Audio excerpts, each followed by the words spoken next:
In this video, I want to give you a sneak peek into the Web Pentest Workshop. This is from one of the previous workshops that we have run, and it will give you an accurate idea of just what to expect once you join, and of course, much more than I could cover in a short clip. Now, if you're watching this video right now, today, the time of recording is Tuesday, March 14th. At midnight tonight, the cart will forever close and you won't be able to get into the workshop. And the reason that I do this is not any kind of gatekeeping or anything like that. It's because these calls are all 100% live. So I have to close enrollment. Otherwise, people would be joining and missing like half of the course depending on when they join. Right now, if you happen to be watching this video a little bit later and the enrollment is closed, there is one other way that you're able to get into the workshop. Now, first of all, the link is in the description below for the workshop right now if it's still open for you.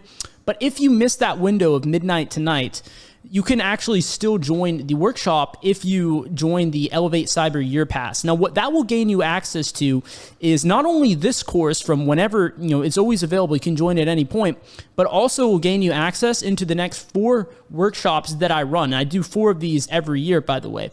In addition to that, it'll get you weekly calls where we can help keep you accountable and give you a very individualized path to your goals and consistent mentorship and coaching, as well as joining a network of people on the same journey. So if that sounds interesting, there's that in the link in the description below as well. So without further ado, let's get right into it. Another thing it can do, and probably the most common use case of this, is the exact same use case as GoBuster, which is where you want to brute force files and folders on a website that might be there that you don't know about.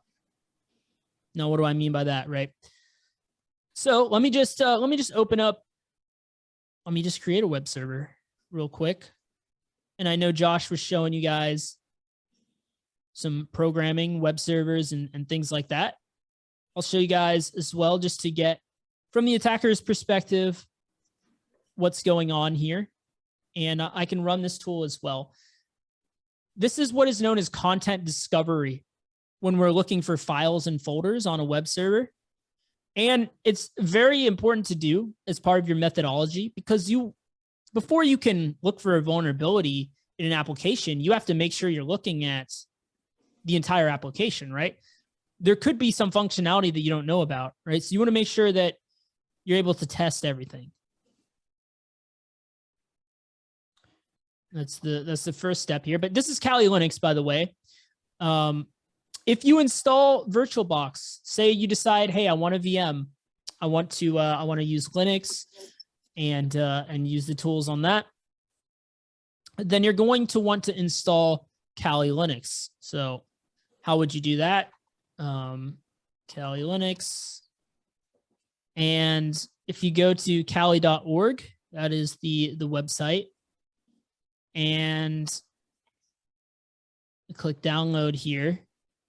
And the nice thing is there's pre-built images that you can install, meaning you don't have to install the OS. It's already installed for you and packaged into an image. So if I click virtual machines here, then I will see let me post this. So you don't even have to click virtual machines. I'll just put that here.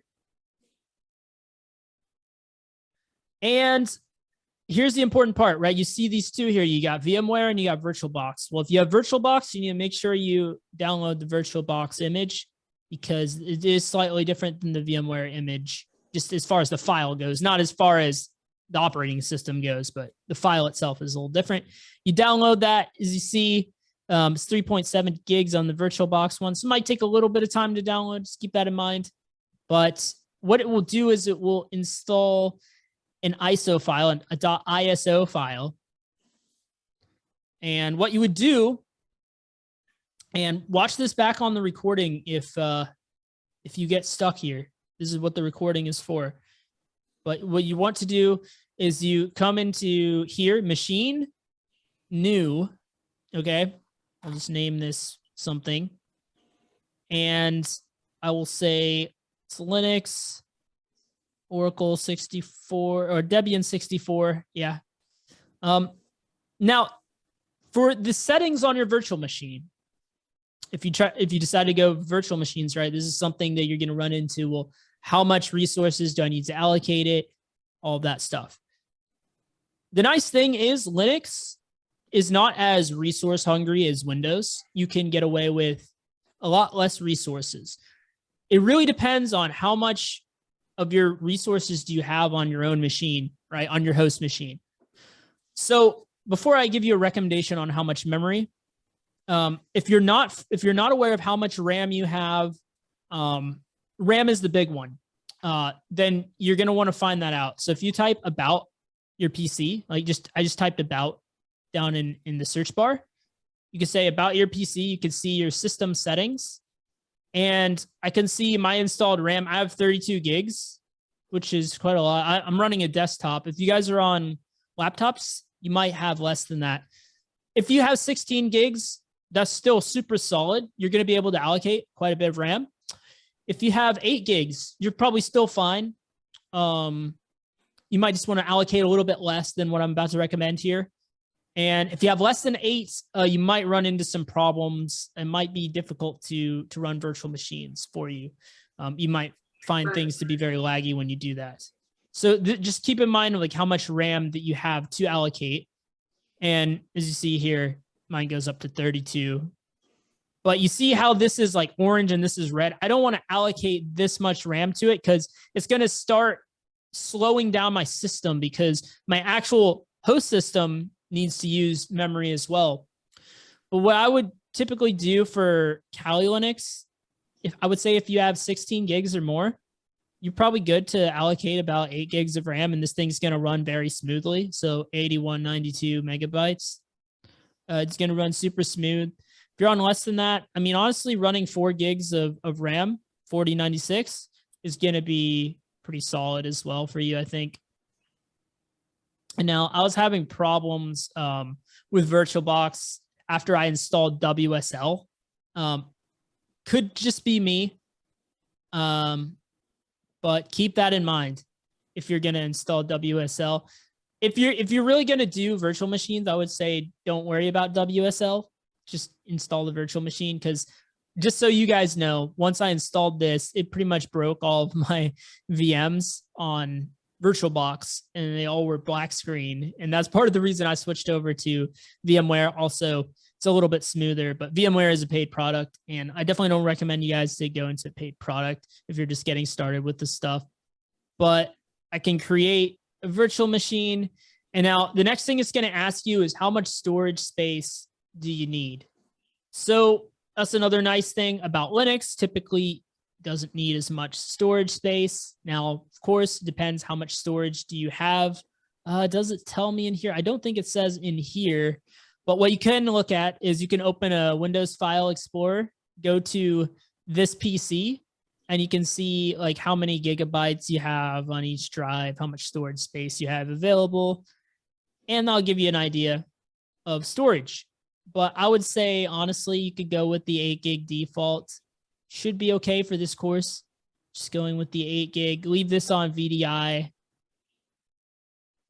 And boom. Now it's created that, but we need to tell it to use that ISO file. Now, what is an ISO file? Basically, think of it like a CD. It's basically the virtual version of a CD. It's an image file, a CD image file, basically.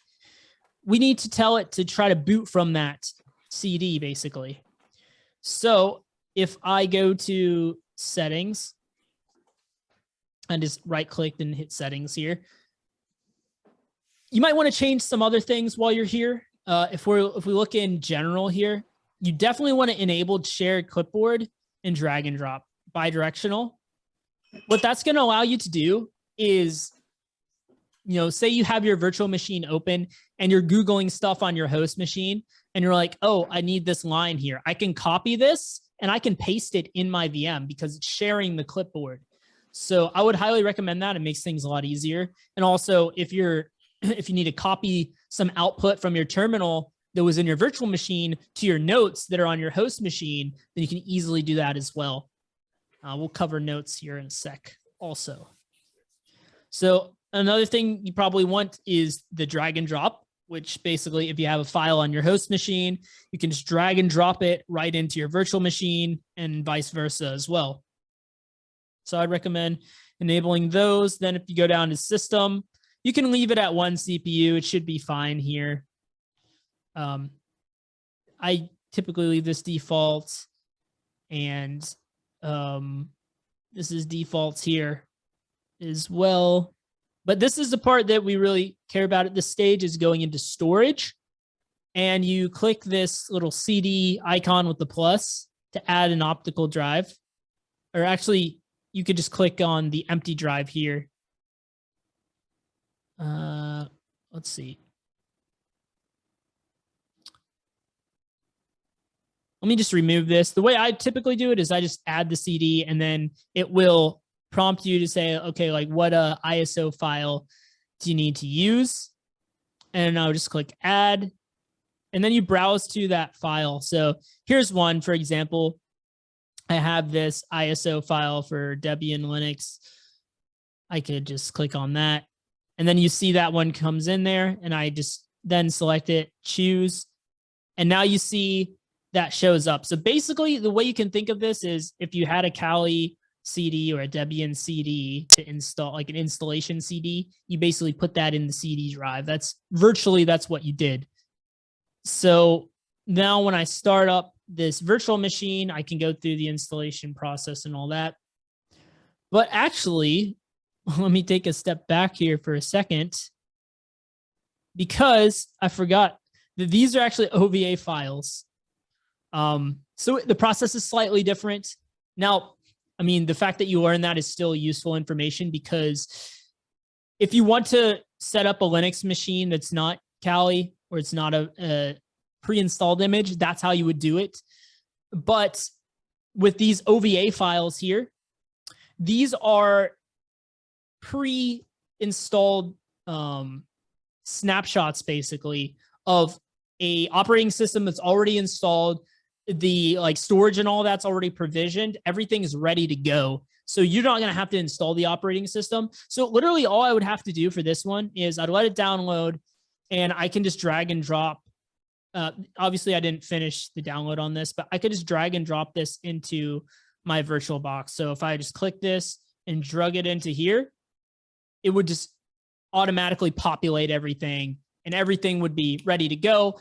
I would probably come into settings still just to fine tune some of this stuff, like I was telling you, based on how much RAM you have that you can allocate, and all of that stuff. You just set the settings the same way I showed you. Only difference is you don't have to mess around with the ISO stuff. You have this OVA file, so you just click and drag, drop it into VirtualBox, and the VM should show up here. Tweak your settings, and when you're ready to start it, you just hit start, and everything should be good to go already. Now, with these images, once you boot them up, it's going to take you to this screen right here. This is the screen you're going to see. And there is a default username password. It's Kali. So same username and password. Press enter, and that will get you logged into this machine. And I'll show you what I'm talking about with installing those tools. So this is the alternative way to install the tools that I mentioned. So all the stuff that I posted, let's just go through it, right? Right out of the gate, right of a fresh install of Kali Linux, you're already going to have Burp Suite installed. So if you click on the little dragon icon up here, and I'll full screen this for you guys, click on this little dragon icon. If I type burp, I see I have Burp Suite. So I have the community edition automatically as part of this. And I also have a whole slew of other tools that we wouldn't even need to use in this course, and some that we might want to use. But yeah, I see everything's here. I could try, let's see here. Maybe is that a pro feature? Oh, okay. So yeah, I apologize what I said earlier. The saving your project to disk is exclusive to the professional version. But that's fine. If you just take good notes on your stuff, it shouldn't really matter too much. But yeah, as you see, I can just click through next, start, and it'll start up. And there's the same screen that you saw before pretty much. Now, let's just go on down the line, right? Nikto. I believe you should just have this by default. So, yep, I have Nikto on here automatically. And I'm in the command line. I'm in the terminal right now. I just clicked on the little terminal icon up here to get into that. What else? Let me just scroll up. Right, FUF. I think I might have installed it already. Yeah, I installed it already. But let's imagine that I hadn't installed it. Basically, the way it goes with all these tools, if you want to figure out how to install them, just go to the GitHub page and look at the README file. They normally have some installation instructions. So you could do go install. This is probably the way to go. Now you're going to need to install Go first. You're going to have Go already installed if you want to do it this way. But I believe the way to do that, I think you could say app. So sudo apt get install Golang. Oops, I think I typed that wrong. This is how you install Go, I believe. Oh, do I have Go? Let's see.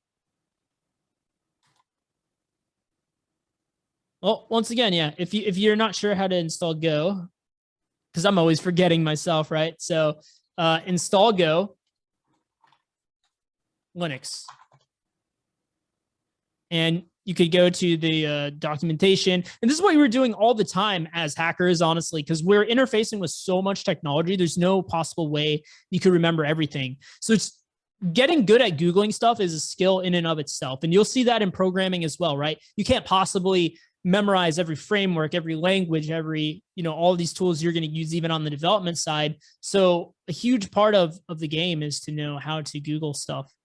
But I can see here how to install it. We're on Linux, and this will remove any previous installation if you've already tried to install it and it didn't work or something. And then you can just, let's see, go install. Oh, okay, I see. And it's installing it in this part of the command. This is the install here. Now, here's something I want to cover right now on Linux, because this applies to Windows, this applies to Mac, this applies to Linux. All of this is the idea of a path. Does anyone know what a path is? Does anyone want to explain what a path is? I want to make this more interactive for you guys, so I'm not just talking at you.